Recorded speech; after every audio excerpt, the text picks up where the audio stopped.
Let's talk about the truth behind Adesanya versus Plessis at 305. It's been days after the fight. I took some time, I reflected, I've looked at the fight back. It's hard for me to watch back, I'll be real, but I've looked at snippets of the fight back, like specific moments, like specific rounds. I kind of know how round 2 went, so I didn't really take that into account too much. But yeah, there's something I've noticed, and I'm gonna address it in this video, the truth behind it, really why Adesanya lost for the most part. I'm just gonna really talk about it all in this video, so let's just get ready to debrief and talk about this. First off, I want to bring up Adesanya's approach. It's no secret that Adesanya was coming off the longest layoff in his fighting career, not just in the UFC, but his entire fighting career. Since kickboxing never took a layoff this long, coming off an L.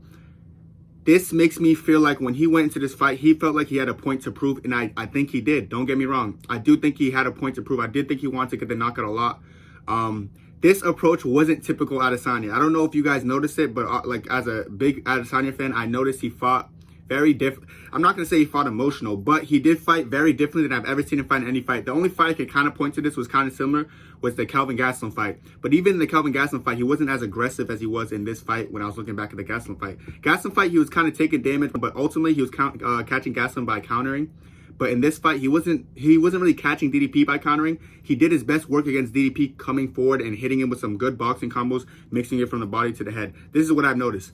So I feel like he did this because, like I said, the layoff and the trash talk. Like people, I don't think DDP got in his head, but I also think that the fact that the layoff and the way he lost to Sean Strickland, he knew he lost to Sean Strickland just by going off the back foot, and Sean Strickland's pressure got to him. In this fight, he was not allowing DDP's pressure. DDP got out-pressured this fight. Even the DDP out-pressured Strickland, and then Izzy went in there and out-pressured DDP. He was on the front foot most of the fight, and when he was on the front foot, he was landing some great combos on him. Like I'm talking about body, head, good body kicks. He was being very smart and very good in that approach. He gave Dricus the all-out war. Dricus wanted this fight. Like I'm telling you right now, Dricus wanted Izzy to fight like this, because when you're just going there and just trying to see who fire burns longer, just being aggressive slugfest. We seen Izzy in that once, and it was against Kelvin Gastelum in 2018. And, you know, he won that fight, but he had to dig deep for that. And Kelvin Gastelum is just not, like, it doesn't have as much dog as DDP, in my opinion, in his body than like DDP does. DDP is one of those fighters who fights with his heart, dog. I gotta give DDP respect, because like this dude, if you're gonna try to break DDP, good luck, because he's not easily broken. He's tough as nails. He's one of the, that's why I respect DDP, and I'm gonna be rooting for DDP in like the rest of his fights after this. I actually like DDP as a fighter. However, Izzy took that approach where he wants to just go in there and it's like, all right, you want to have a war, let's have a war. And Izzy was winning it. Round 1, Izzy won. Round 3, Izzy won. Round 4, Izzy was winning until, you know, what happened at the end. Round 2, DDP won, but it wasn't because he outdogged him. It was really just because he just used his wrestling to get by in the octagon. That's what I've noticed. He just used his wrestling to win that round. He didn't really throw anything of significance. I think Izzy even outstruck him in that round just because he landed more stuff when they were separated. But every time DDP got a hold of him, he wasn't really trying to land something crazy. He was just trying to win the round by just kind of controlling Izzy in the clinch. Izzy was always getting up, but the clinch, sometimes he hit him some clinch strikes. Cool. That was the only round DDP like won clearly. Every other round is pretty much Izzy. And I just want to address this. I want to address the scorecards real quick, because I feel like this is so stupid. Like people saying Izzy, DDP was up 2-1. What are you talking about? Izzy was clearly winning that fight. This is like the bullshit I'm talking about when people like, yes, like 2 judges, it was 2-1. But you guys got to give context. Let's get this straight. 2 out of 3 judges gave Adesanya rounds 1 and 3. 2 judges gave Adesanya 1 and 3. That being said, Izzy was up 2-1 via majority by the judges' scorecards. This is just a fact. What I'm saying is a fact. I'm going to put the scorecard up. You're going to see what I was talking about. It was 2 rounds to 1 by majority. David Letterby gave DDP the 3rd round. And the assumption was because he thought Izzy got dropped in that round, so he gave him that round. The truth of the matter is Izzy didn't get dropped, he got slipped. The replay showed it, but apparently, I don't know if the judges have access to the replays, but that's the only reason he could have given the 3rd round. 3rd round was pretty clearly Izzy. Izzy with a spinning back elbow, was hitting with some crazy body shots with the punches, all that. Izzy destroyed him in the 3rd round. Probably the most one-sided rounds the whole fight. Round 1, there was a judge who gave DDP round 1. I could see that more likely than round 3, but you know, 2 other judges gave Izzy round 1, including the judge that gave DDP round 3. So this is telling me that there was a mix-up in the judging. Like the judges wasn't aware in the round 3 DDP didn't drop Izzy round 3. So yes, Izzy was up 2-1. So when I say Izzy was winning this fight, and then people go down in the comments and be like, "What are you talking about? Izzy wasn't winning. It was 2-1 DDP." It shows me they didn't watch the fight, because Izzy won rounds 1 and rounds 3. majority on the judges' scorecards and a majority in everyone who watched the fight. We know he won rounds 1 and 3. The only round DDP won wasn't the striking round. It was a round where DDP laid on him and just try to control him the whole time. That was the only round he won, and that was a fact. So anyone trying to paint the narrative, like if you ever argue with someone who's a DDP fan and they'll be like, no, DDP was winning before the finish. What are you talking about? No, Israel Adesanya was winning before the finish. He was out striking him before the finish, and then the finish happened. But that's besides the point. I just want to clear up that stupid thing when people bring up the scorecards like DDP's up 2-1. No, Izzy was up 2-1. That's a fact. Anyways, moving on for that, I want to talk about what I feel like Izzy could have done better, because in the first round, Izzy was landing some good leg kicks, and then he stopped. It took him. That's why he won the first round, by the way, because the leg kicks, the body kicks, the punch, he mixed up everything perfectly. DDP was just trying to land that one overhand. Maybe he would land like a jab here and there, but he didn't really do anything significant in the first round. And then Izzy was also stuffing takedowns in the first round. It just made DDP look worse. But the point is, like, Izzy's front leg kick. If you look at every like prediction video I made, I kept prefacing the leg kicks. I kept saying Israel Adesanya's going to pick apart his leg kicks, then that blitz is going to come more predictable and sloppy, which would have happened. If Izzy picked apart his leg a little bit more, the blitz would be so much more telegraphed and so much more sloppy because he couldn't put weight on his front leg. This would also make it harder for DDP to take him down. Like, compromising the front leg does wonders in the UFC. But I feel like Izzy didn't do enough on the front leg, and I feel like I know why. I look at the fight, I look at how it was playing out, and I look at how well Izzy's boxing was doing. So this is my theory. I feel like Izzy fell in love with his boxing to a point where he stopped throwing leg kicks. He threw leg kicks in the first round. That's it. DDP landed more leg kicks than him. It's crazy, and I'm surprised that Izzy wasn't responding with leg kicks of his own when DDP was throwing it. But like I said, I really just think it was the pressure of Izzy in his boxing that made him forget, because he was doing so. I'm not gonna take it away from Izzy. He was destroying him in the boxing. He was doing his boxing surprised me to an extent, because of course he's just coming out the Sean Strickland fight where his boxing looked iffy, and then he has this fight where it looks like the best boxer in the UFC or one of the best. It's like, what the hell is going on? His boxing looks great, so I see why he fell in love with it. But like to abandon the low kick, he abandoned it. Like, he just didn't throw it anymore after that first round. And I was like, wow. I was like, if he just, because first of all, he was going to the body great, whether it was a body kick, whether it was a body punch, whether it was anything, he was going to the body great. He was going to the head great. If he just mixed it up to the legs and compromised that front leg that DDP was so heavy on throughout the entire fight, the leg was there for the taking. I'll be real. That's a mistake from Izzy that I know he's going to look back and be like, wow, I fumbled that, man. That sucked. That sucked a lot. But yeah, like I was, man, I remember even watching it live, I was like, oh, why is Izzy not going to the leg? Like, he's piecing him up. I was really surprised because Izzy was fighting DDP's fight of just walking forward with an all-out war, like not backing. People say Izzy can't fight without going, or he only fights going backwards, he only fights counterpunching. This fight, he literally showed people he could do both, because he was just straight up in his grill. He outworked DDP until he didn't. That's the truth. And I really feel like the leg kicks would have made the difference in this fight. I feel like if he compromised the leg and DDP was sloppy and a lot more telegraphed in his approach and his stupid blitz, because that blitz ended up being Izzy's demise when Izzy fatigued. But the thing about when Izzy fatigued, if DDP's front leg was already compromised, that blitz would never have happened. I'm telling you, it's really the front leg kick that changed the trajectory of this fight. You know, yeah, Izzy was going to get tired eventually, so was DDP. DDP looked, I'll be real, at the end of the third round, towards the start of the fourth round, I thought Izzy was going to finish DDP. I thought that finish was just brewing. I thought it was going to happen no matter what.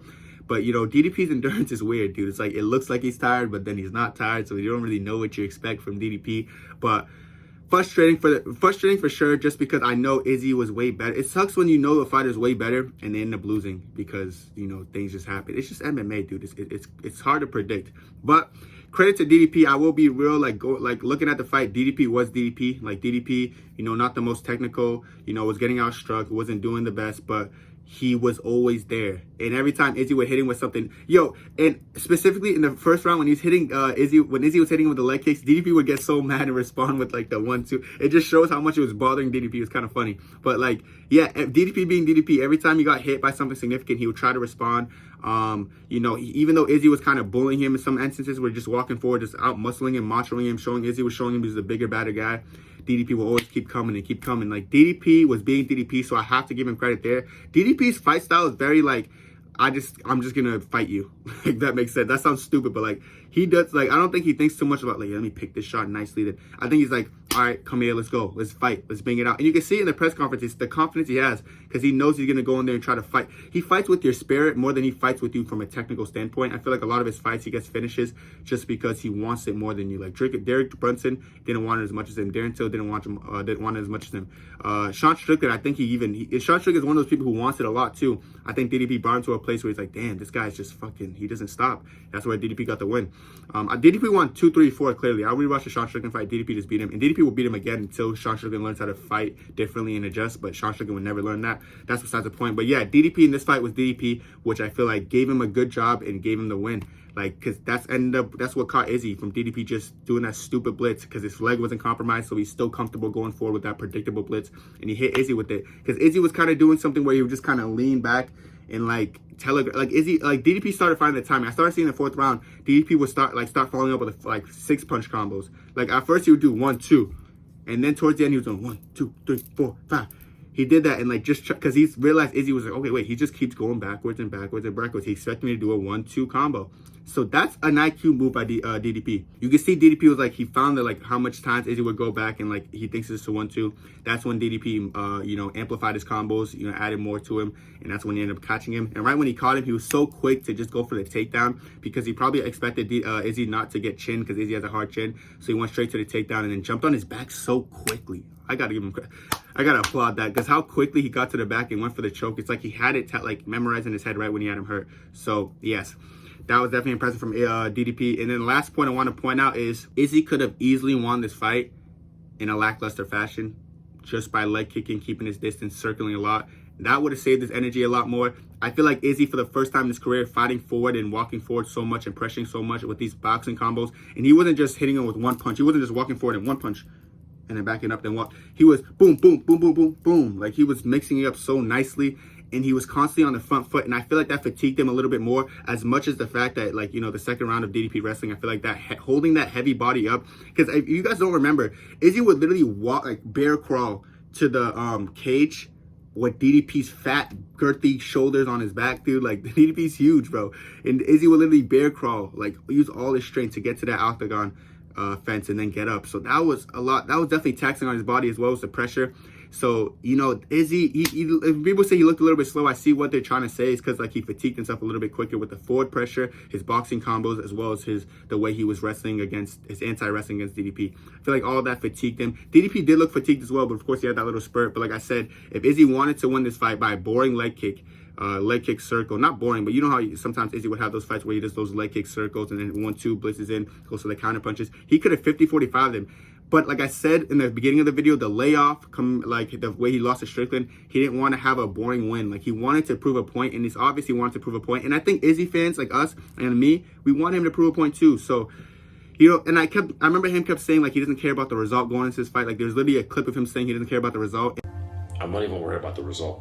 That's the thing people don't understand.